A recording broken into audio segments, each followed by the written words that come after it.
your spirit. From the Holy Gospel according to Saint Luke. Glory to you, O Lord.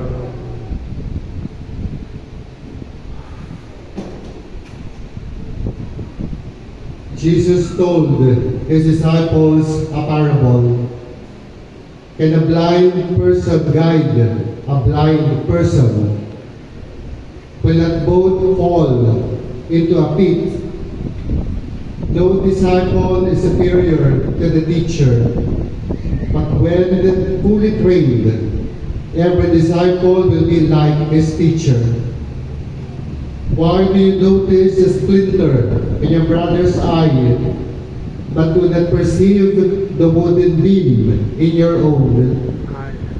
How can you say to your brother, "Brother, let me remove that splinter in your eye," when you do not even notice the wooden beam in your own eye?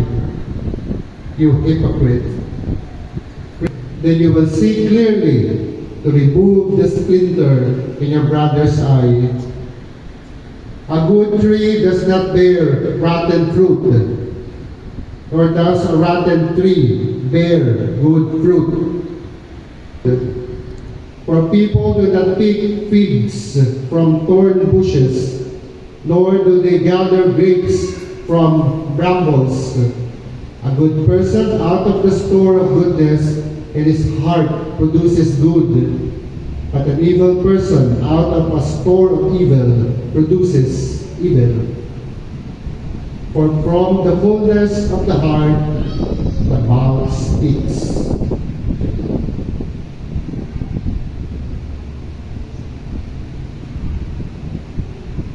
The Gospel of the Lord. Thanks be to God.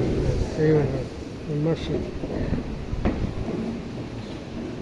Una-una po, magandang hapon sa inyong lahat. Magandang hapon po naman.